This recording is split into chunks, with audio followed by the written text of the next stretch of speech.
Mari kita buka Alkitab kita di dalam Yesaya 60.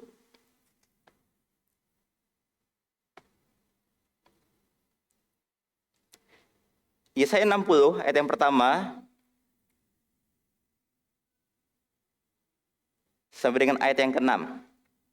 Hari ini saya akan berbagi tentang bangkitlah. Coba katakan bersama dengan saya, bangkitlah. Bangkitlah. Yesaya 60 ayat yang pertama sampai ayat yang ke-6, saya akan bacakan. Bangkitlah, menjadi teranglah, sebab terangmu datang dan kemuliaan Tuhan terbit atasmu. Sebab sesungguhnya kegelapan menutupi bumi dan kekelaman menutupi bangsa-bangsa. Tetapi terang Tuhan terbit atasmu dan kemuliaannya menjadi nyata atasmu. Bangsa-bangsa berduyun-duyun datang kepada terangmu dan raja-raja kepada cahaya yang terbit bagimu. Angkatlah mukamu dan lihatlah ke sekeliling. Mereka semua datang berhimpun kepadamu. Anak-anakmu laki-laki datang dari jauh dan anak-anakmu perempuan digendong. Pada waktu itu engkau akan heran melihat dan berseri-seri. Engkau akan tercengang dan akan berbesar hati, sebab kelimpahan dari seberang laut akan beralih kepadamu, dan kekayaan bangsa-bangsa akan datang kepadamu. Sejumlah besar unta akan menutupi daerahmu, unta-unta muda dari Midian dan Eva, mereka semua akan datang dari Sheba, akan membawa emas dan kemenyan, serta memberitakan perbuatan masyhur Tuhan. Kalau kita berbicara tentang kitab Yesaya, ini adalah Injil di dalam Perjanjian Lama. Mengapa disebut Injil di dalam Perjanjian Lama? Karena banyak sekali nubuatan-nubuatan tentang Mesias, tentang apa yang akan Yesus kerjakan bagi kita. Nah, ke Bapak Ibu Saudara melihat Yesaya pasal yang pertama sampai dengan pasal yang ke-39, di sana banyak bicara tentang yang namanya penghukuman, tentang nubuatan atas bangsa Israel yang akan masuk ke dalam pembuangan. Tentu ini ada di dalam Perjanjian Lama. Sekarang kita berada di bawah hukum kasih karunia. Amin. Di dalam Perjanjian Lama, berkat Tuhan itu tergantung dari sikap kita. Kalau kita taat kepada Tuhan, kalau kita mentaati perintah Tuhan, maka kita akan diberkati. Tetapi sebaliknya, kalau kita tidak taat kepada perintah Tuhan, maka kutuk akan menjadi bagian kita. Maka dari itu Tuhan memberikan hukum kepada bangsa Israel supaya mereka bisa mengenal siapa Tuhan itu. Supaya mereka bisa mengerti tentang karakter Allah yang sesungguhnya. Dan bahkan hukum Taurat diberikan kepada bangsa Israel untuk menjaga mereka, untuk menuntun mereka supaya mereka bisa menerima keselamatan di dalam Yesus Kristus Tuhan. Manusia tidak bisa dibenarkan dengan hukum Taurat. Ada sebuah perintah Allah yang Tuhan berikan kepada Musa, dan kemudian dipecah menjadi 613 peraturan. Dan kalau kita gagal satu, gagal semuanya. Tidak ada orang yang bisa mengendapi tuntutan hukum Taurat. Hanya ada satu pribadi, namanya Yesus Kristus Tuhan. Amin. Dia mengenapi setiap tuntutan hukum Taurat bagi kita. Dan saat kita percaya kepada Kristus, kita dipindahkan dan masuk ke dalam sebuah hukum yang baru. Namanya adalah hukum kasih karunia. Yang bagaimana kebaikan Tuhan itu diberikan kepada kita bukan berdasarkan upaya kita, tetapi berdasarkan sifatnya sendiri. Amin. Nah, kalau kita belajar tentang kasih karunia, Bapak Ibu Saudara, kasih karunia tidak akan pernah bisa dipisahkan dengan yang namanya kebenaran. Kalau kita mengajar kasih karunia, harus ada kebenaran yang disampaikan. Karena kasih karunia dan kebenaran itu bicara tentang pribadi, namanya adalah Yesus Kristus Tuhan. Nah, terus kemudian di pasal yang ke-40 sampai pasal yang ke-66, ada banyak sekali pesan-pesan tentang yang namanya pengharapan. Bagaimana mereka keluar dari tawanan Babelonia dan mereka bisa mendirikan bait suci kembali. Nah, kita bisa melihat di sini pesan yang Tuhan berikan kepada bangsa Israel setelah mereka keluar dari jajahan dari Babelonia. Tuhan berkata, bangkitlah, menjadi teranglah, sebab terangmu datang dan kemuliaan Tuhan terbit atasmu. Ada kemuliaan Tuhan atas kita, amin. Ada terang Tuhan atas kita. Terang bicara tentang pribadi yang namanya adalah Yesus Kristus Tuhan. Dia berkata, akulah terang dunia. Barang siapa ada di dalam terang, dia tidak akan mengalami namanya kegelapan. Mengapa kita bingung? Mengapa kita bimbang? Mungkin kita sedang berada di dalam kegelapan. Tetapi kabar baiknya pagi hari ini, Tuhan memberikan kepada kita firman Tuhan supaya kita bisa hidup di dalam terang Tuhan. Amin. Nah, mengapa kita harus bangkit? Mengapa kita harus bangkit? Yang pertama saya mau sampaikan gini. Kita bangkit untuk menjawab kebutuhan banyak orang. Kita bangkit, Tuhan meminta kita untuk bangkit supaya kita bisa menjawab kebutuhan banyak orang. Nah, kata bangkit di sana dalam bahasa Ibrani itu menggunakan kata kum. Katakan bersama dengan saya, kum. Itu artinya adalah bangkit, berdiri, dan tampil. Jadi Tuhan suka tampil lewat kita. Amin. Kita adalah gerejanya. Roh Kudus tinggal di dalam kita. Nah, Roh Kudus suka tampil di dalam kehidupan setiap orang percaya. Tuhan mau saudara bangkit. Tuhan mau saudara apa? Tampil. Tuhan mau saudara berdiri, memberikan pengaruh bagi bangsa ini. Memberikan pengaruh di dunia bisnis, di dunia usaha, di dunia education, pendidikan. Tuhan mau kita bangkit. Tidak tinggal diam di dalam yang namanya kegelapan. Amin. Nah, kalau kita belajar Alkitab, Bapak Ibu Saudara, orang-orang yang dipanggil sama Tuhan bukanlah orang-orang yang sempurna. Abraham adalah contoh iman bagi kita semuanya, benar? Maka percaya Abraham, maka Abraham dikatakan sebagai orang benar. Dia dikatakan bapak orang beriman. Tetapi kalau saya melihat kehidupan Abraham, Bapak Ibu Saudara, kehidupannya nggak mulus-mulus aja, benar? Dia 2 kali berkata kepada Sarah bahwa dia bukanlah istrinya. Ketika Abraham berada di tanah Mesir, dan kemudian karena dia takut, dia berkata kepada Firaun dan orang-orang yang ada di Mesir bahwa dia bukan istriku, dia adalah saudaraku. Coba para wanita bayangkan, kalau suami saudara berkata seperti ini, apa yang akan saudara lakukan? Abraham tidak mengakui Sarah sebagai istrinya. Secara perbuatan dia tidak sempurna. Tetapi Tuhan tetap memilih Abraham menjadi bapak orang beriman. Bukankah ini kabar baik bagi kita semuanya? Amin. Tuhan memilih kita bukan karena kesempurnaan kita, bukan karena kehebatan kita. Tuhan memilih kita berdasarkan kasih-Nya sendiri. Amin. Dan kemudian ada yang namanya Ishak, anaknya sendiri. Ketika usia Ishak ketika dia berusia 40 tahun, dia baru menikah. Dia ketemu sama pasangan hidupnya, namanya adalah Ribka. Jadi buat saudara yang masih single, saya punya kabar baik. Ishak umurnya 40 tahun baru menikah. Jadi kalau saudara masih di bawah 40, saudara harus bisa bergembira, amin. Ishak ketika dia menikah, usianya baru 40 tahun. Dan kemudian kita melihat bagaimana Ishak juga nggak sempurna di dalam tindakannya. Apa yang dilakukan sama Abraham, diulangi sama Ishak.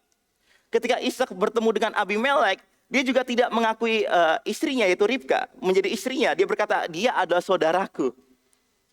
Ishak bukan orang yang sempurna, tetapi Tuhan memilih Ishak untuk menjadi contoh bagi kita, bahwa dia adalah pribadi yang setia.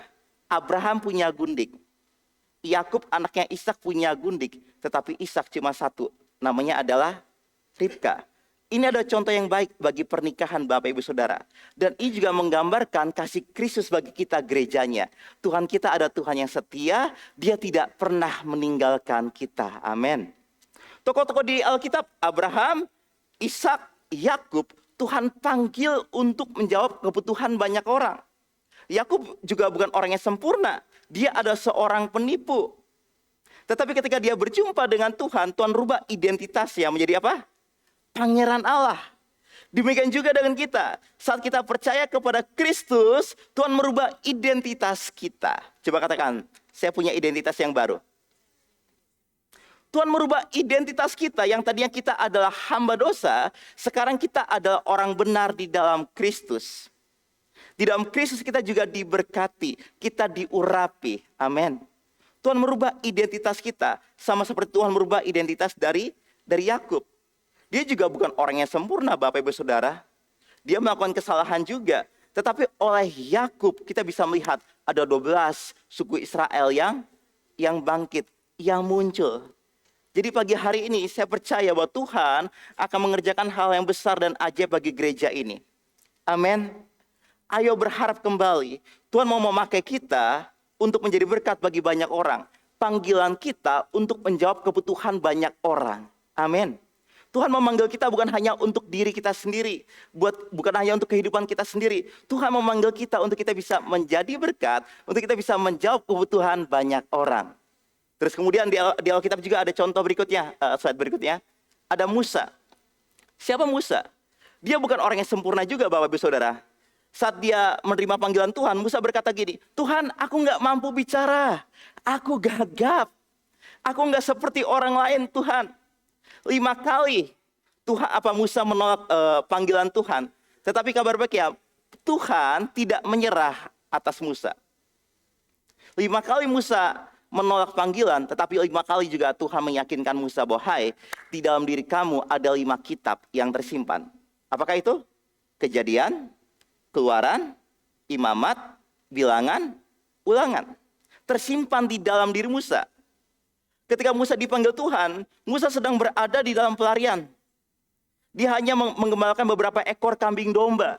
Yang penting mertua senang, ya dia senang, sudah cukup.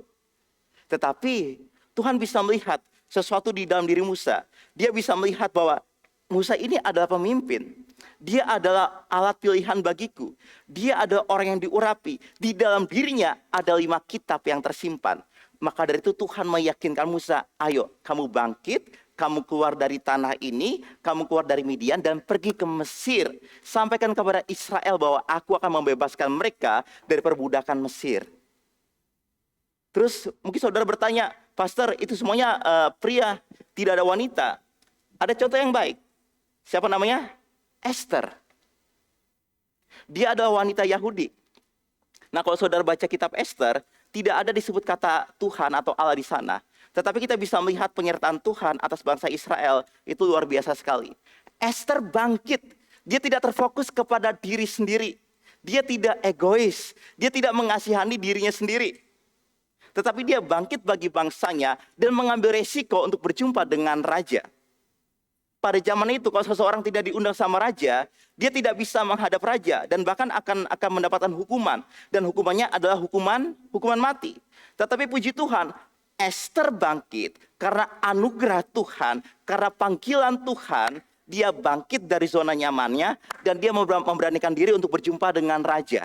Dan apa yang terjadi ketika Esther berjumpa dengan raja? Bangsa Yahudi diselamatkan.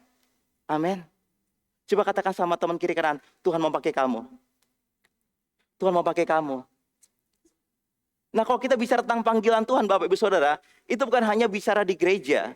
Puji Tuhan, gereja memberikan ruangan untuk kita bisa melayani, untuk kita bisa bernyanyi, untuk kita bisa bersaksi, untuk kita bisa mengembangkan bakat yang ada di dalam diri kita. Puji Tuhan. Tetapi Tuhan memanggil kita supaya kita bisa menjadi berkat di luar juga. Amin. Di ayat yang kedua dikatakan apa di sana?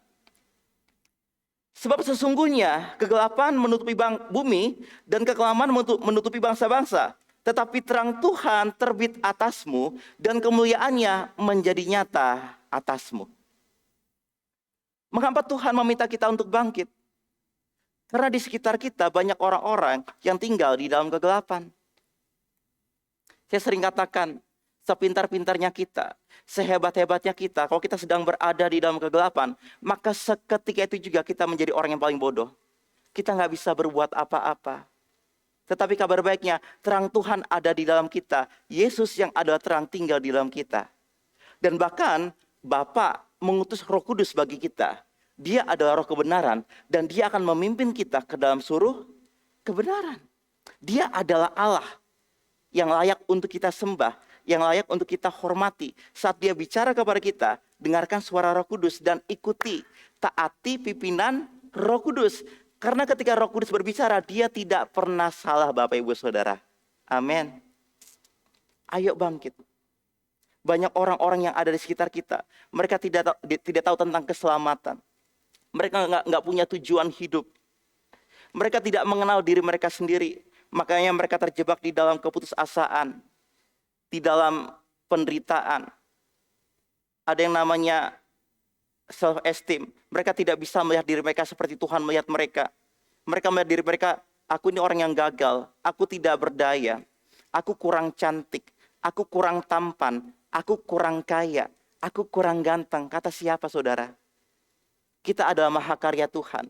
Tuhan yang menciptakan kita, dia mendesain kita. Dan bahkan di Mazmur pasal yang ke-8 dikatakan, Tuhan memikirkan kita. Pikiran Tuhan penuh dengan kita. Amin. Kalau begitu, mengapa kita harus tinggal diam di dalam kesendirian? Ayo bangkit Bapak Ibu Saudara. Karena Tuhan mau supaya kita tampil bagi dunia ini. tampil di tengah kegelapan. Ketika terang datang, maka kegelapan akan menyingkir dengan sendirinya. Amin. Dan kemudian Bapa mengutus putra tunggalnya, namanya adalah Yesus Kristus Tuhan. Dia menjadi pokok keselamatan bagi kita. Dia ada pribadi yang tidak pernah berbuat dosa. Dia tidak pernah mengenal dosa. Dan saat dia berada di muka bumi ini, dia hadir untuk memberitakan pesan-pesan tentang pengharapan. Ada seorang buta yang bernama Bartimius. Saat dia berjumpa dengan Kristus, dia ingin melihat. Dia berkata, anak Daud, kasihanilah aku. Dan karena kasih Tuhan yang begitu besar, Tuhan memanggil Bartimius, panggil, bawa dia kemari. Dan kemudian ketika Bartimius datang kepada Tuhan Yesus, dia bertanya, apa yang dapat aku kerjakan bagimu? Apa yang dapat aku lakukan bagimu? Dan dia berkata, Tuhan, aku ingin melihat. Dan kemudian Tuhan menjamah Bartimius, dan seketika itu juga dia menjadi sembuh. Mungkin kita tidak buta secara jasmani, tetapi kita nggak punya visi. Kita buta secara rohani. Kita tidak berani untuk berharap. Tetapi kabar baiknya, kalau kita datang kepada Kristus, kalau kita datang kepada firman Tuhan, maka firman itu akan merubah setiap gambaran-gambaran negatif yang ada di dalam hati kita. Amin. Saudara punya tanah yang baik. Namanya adalah hati. Firman Tuhan itu harus ditaruhkan di hati kita, di tanah yang baik. Nah, saat kita taruhkan firman Tuhan di dalam hati kita, maka firman itu yang akan berubah setiap gambaran-gambaran negatif yang ada di dalam hati kita. Mengapa banyak orang itu tidak bisa maju atau mungkin berkembang? Karena banyak sekali gambaran-gambaran negatif di dalam hati mereka. Pagi hari ini, pesan yang Tuhan berikan bagi bangsa Israel, juga Tuhan berikan bagi kita anak-anaknya, anak-anak kesayangannya. Yang kedua, slide berikutnya. Kita bangkit untuk memberikan warisan iman bagi orang-orang yang ada di sekitar kita. Warisan yang terbaik adalah warisan iman. Ada 6 harta. Harta rohani, harta jiwani, kita punya pikiran yang sehat, kita nggak depresi, kita nggak stres, itu harta jiwani. Ada harta jasmani, tubuh kita sehat, itu adalah sebuah harta. Yang keempat adalah keluarga. Keluarga adalah harta bagi kita, amin. Yang kelima adalah harta hubungan. Jadi kalau saudara punya hubungan, itu adalah harta. Jaga baik-baik harta itu. Dan yang terakhir adalah keuangan.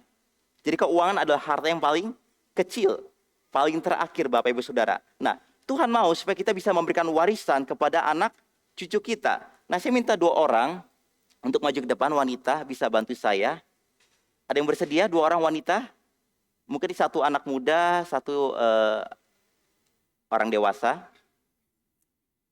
Saya akan traktir kopi. Ada yang bisa bantu saya? Adik bisa? Baju hitam? Ya, 1 orang lagi. Tepuk tangan dong.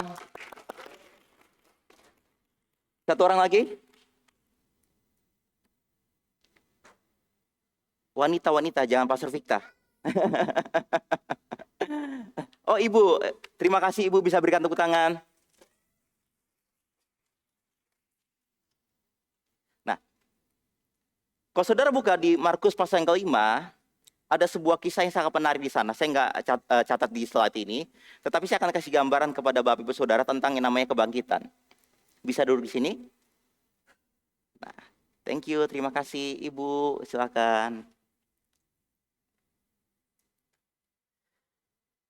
Di Markus pasal yang ke-5, ayat yang ke-21 dan seterusnya, ada kisah yang sangat menarik yang bagaimana ketika Yesus datang, ada seorang kepala rumah ibadat yang bernama Yairus. Dia memohon kepada Tuhan Yesus untuk menyembuhkan anaknya yang sedang sakit. Jadi ada seorang wanita muda yang berusia 12 tahun yang sedang sakit. Dan bahkan ketika Tuhan sedang dalam perjalanan, wanita ini mati. Terus kemudian di tengah jalan ada seorang wanita yang sudah 12 tahun lamanya menderita pendarahan. Tujuan Tuhan Yesus adalah membangkitkan anak muda ini dari kematian. Bukan untuk menyembuhkan wanita yang sudah 12 tahun menderita pendarahan. Tetapi ketika Tuhan Yesus sedang berjalan, wanita ini bergerak. Dia keluar dari zona nyamannya. Alkitab catat dia sudah mengeluarkan banyak uang untuk menyembuhkan dirinya. Dia sudah pergi ke berbagai macam tabib, tetapi hasilnya itu nihil. Nah, saat dia mendengar berita-berita tentang Yesus, dia mulai bangkit dari tempat tidurnya, dia mulai bangkit dari kamarnya, dan kemudian dia memperkatakan apa yang dia yakini. Dia berkata gini, asal ku jamah saja jubahnya, aku akan sembuh. Saudara, perhatikan apa yang saudara katakan. Perkataan saudara itu punya daya cipta. Amin.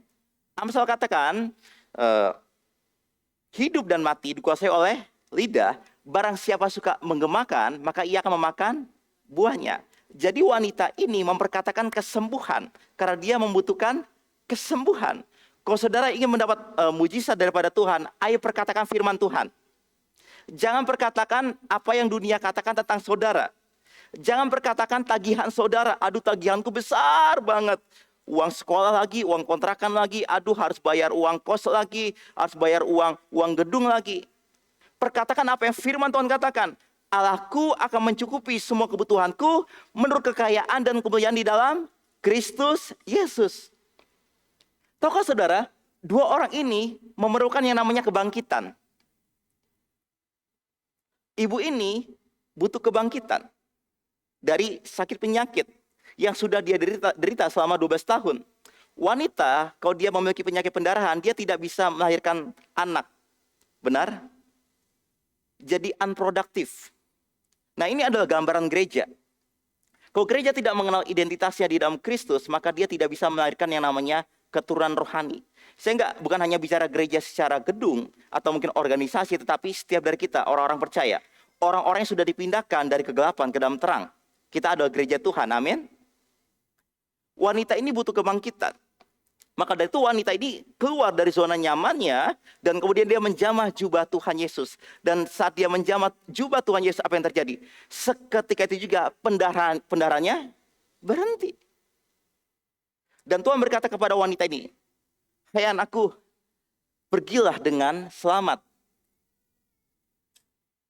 Dan kemudian saat dia sampai di rumah Yairus, ternyata anak perempuan dari Yairus sudah mati. Dan banyak orang berkata kepada Tuhan Yesus dan kepada Yairus, "Ngapain kau susahkan guru? Anakmu sudah mati." Dan Tuhan berkata kepada Yairus, "Stop. Dia tidak mati, dia hanya tidur."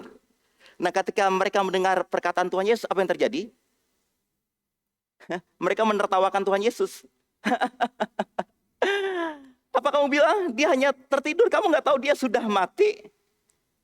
Dan kemudian Tuhan tetap membangkitkan imannya Yairus. Oke, kita tetap melangkah, kita tetap maju, ya kan? Kita pergi ke rumah kamu, dan sesampainya mereka di rumah Yairus, Tuhan mengusir semua orang yang tidak percaya. Ini adalah gambaran gini, perhatikan circle kita. Perhatikan orang-orang yang ada di sekitar kita. Kalau orang-orang ini adalah orang-orang toksik, kita punya kuasa untuk apa? Menyingkirkan mereka. Kita harus berani untuk say no, amin. Orang Indonesia sungkan untuk say no. Nggak enak, nanti dia kecewa. Tetapi Tuhan bertindak dengan tegas. Oke, aku nggak mau kumpul dengan orang-orang yang tidak sepakat, dengan orang-orang yang tidak percaya.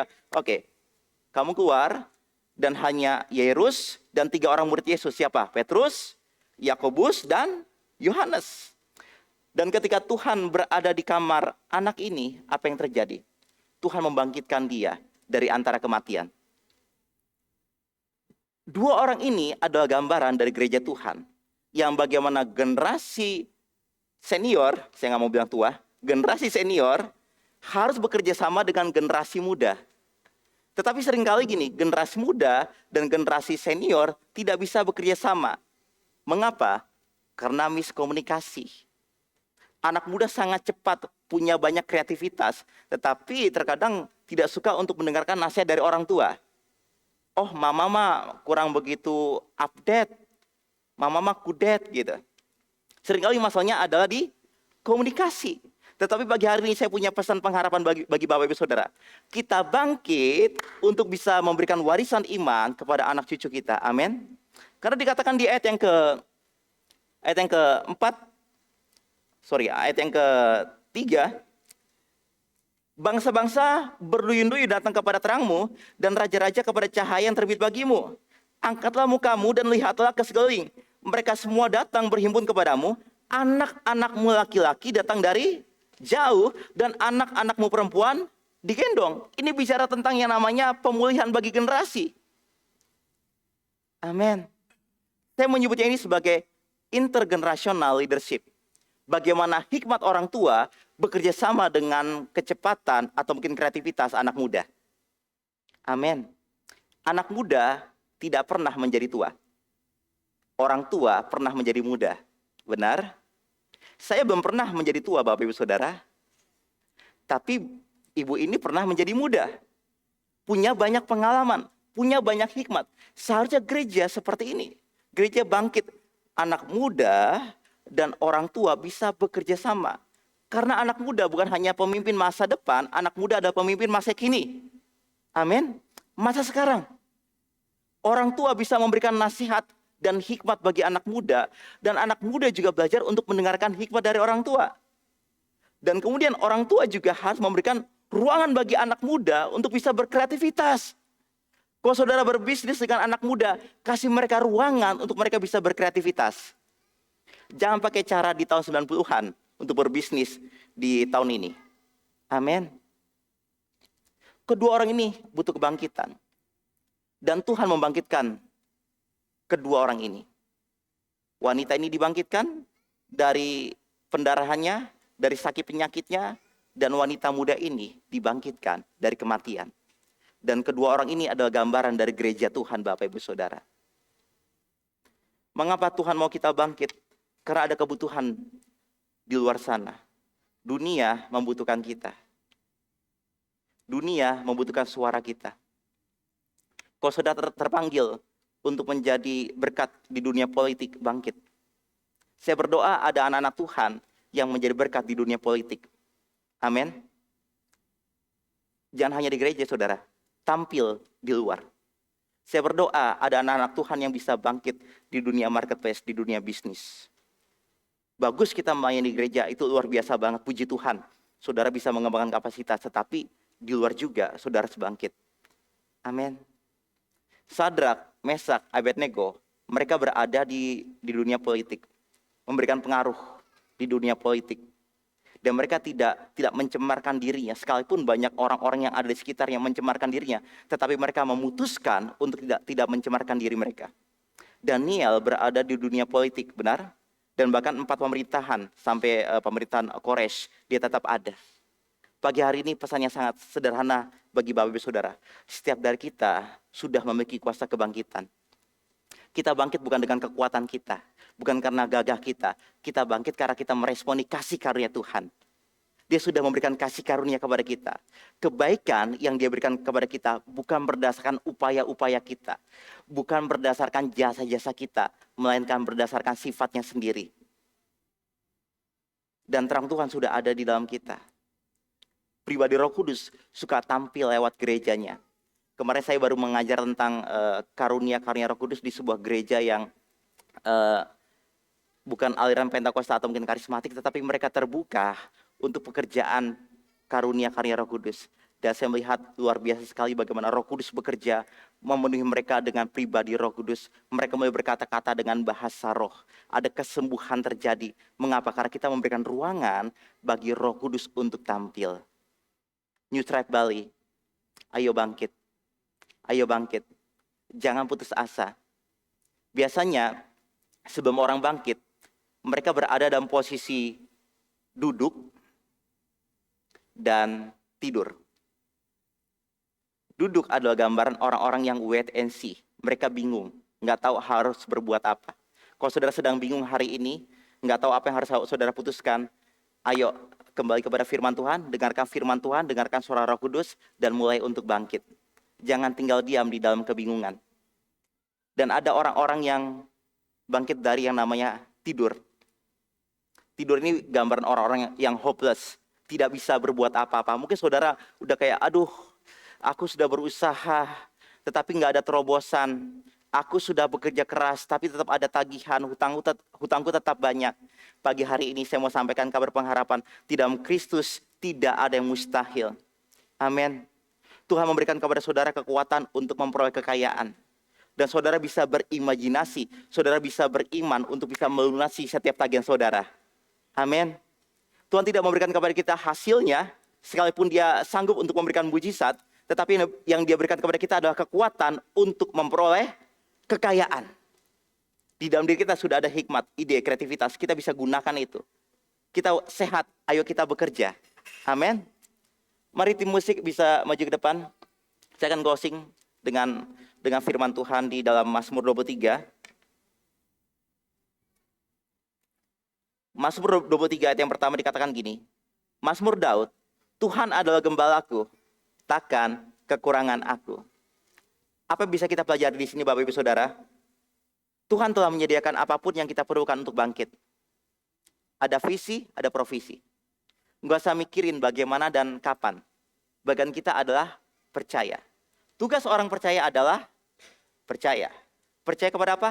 Percaya kepada apa yang firman Tuhan katakan. Kalau kita sedang berada dalam kebimbangan saat ini, mulai untuk memperkatakan firman Tuhan. Imajinasikan firman Tuhan. Nah, kata merenungkan firman Tuhan di dalam bahasa Ibrani itu menggunakan kata hagah yang artinya gini, memperkatakan berulang-ulang. Diperkatakan berulang-ulang sampai firman itu masuk ke dalam hati kita. Dan kemudian kalau saudara sedang membutuhkan mujizat, saudara udah gak bisa berbuat apa-apa. Saudara hanya bisa terkapar sekarang secara rohani. Ada tagihan, ada hutang, atau punya sakit penyakit. Tetap dengarkan kabar baik. Karena Yesus sanggup untuk membangkitkan orang mati. Dia berkata, akulah kebangkitan dan kehidupan. Bangkitlah, menjadi teranglah. Sebab terangmu datang dan kemuliaan Tuhan sudah terbit atasmu. Kalau saudara sedang sakit, saya mau sampaikan kabar baik. Tuhan mau saudara sembuh. Sakit penyakit bukanlah kehendak Tuhan.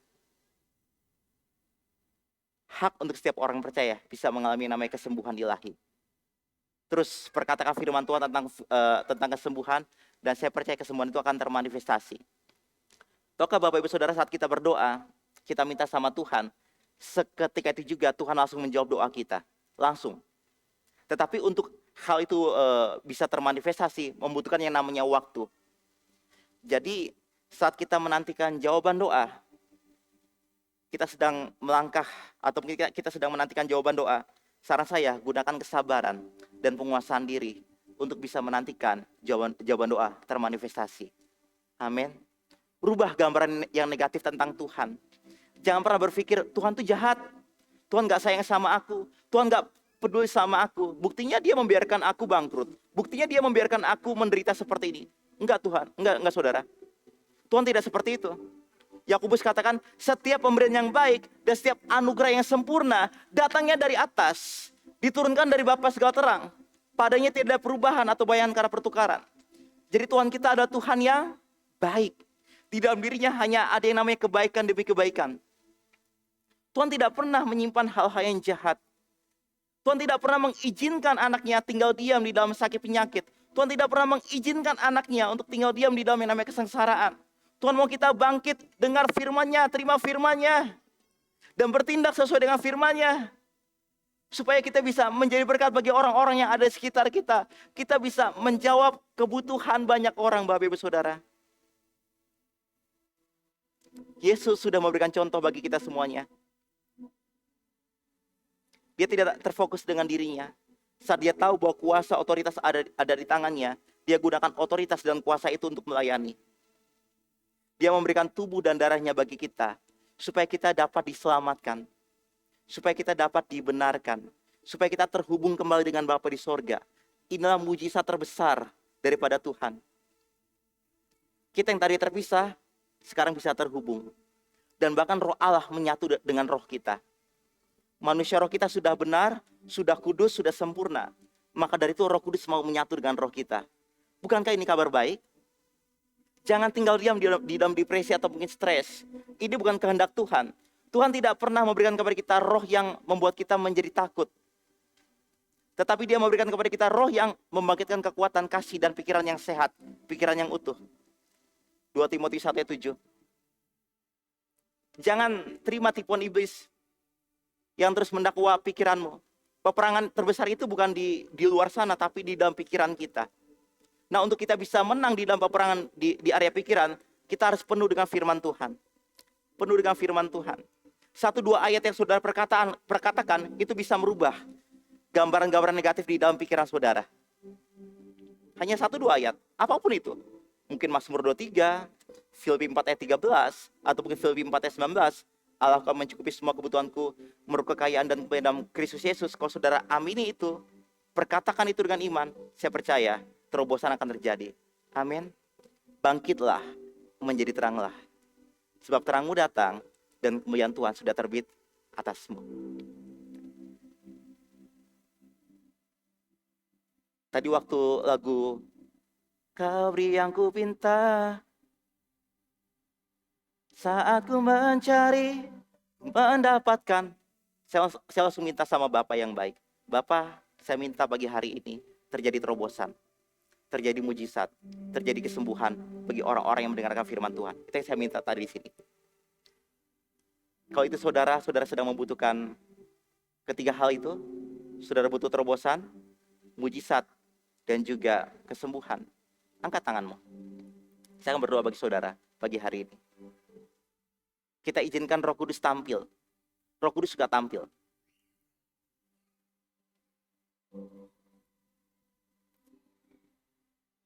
Roh Kudus, terima kasih. Terima kasih Roh Kudus. Engkau ada bersama dengan kami. Engkau ada di tengah-tengah kami. Bagi engkau yang sakit, saya perkatakan di dalam nama Tuhan Yesus, terjadilah kesembuhan atas dirimu. Aku perkatakan kepada setiap sakit penyakit untuk pergi tinggalkan tubuhmu. Di dalam nama Tuhan Yesus. Terima kesembuhan. Terima kesembuhan di dalam nama Tuhan Yesus. Bagi engkau yang membutuhkan terobosan di area keuangan, Tuhan akan memberikan engkau hikmat. Memberikan hikmat untuk bisa mengatur keuangan, untuk bisa berbisnis dan berusaha. Di dalam nama Tuhan Yesus. Bagi engkau yang membutuhkan kebangkitan di area hubungan, terjadilah di dalam nama Tuhan Yesus. Hubunganmu dengan orang tuamu dipulihkan di dalam nama Tuhan Yesus. Di dalam nama Tuhan Yesus. Tuhan, terima kasih. Terima kasih Roh Kudus. Izinkan dia bekerja pagi hari ini saudara. Kasih waktu buat Roh Kudus sebentar aja. Makasih Roh Kudus. Terima kasih Roh Kudus.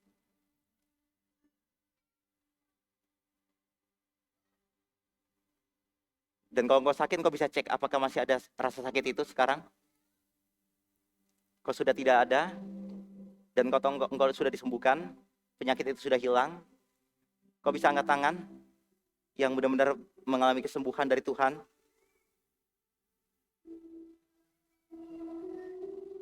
Satu, wow. Puji Tuhan. Puji Tuhan.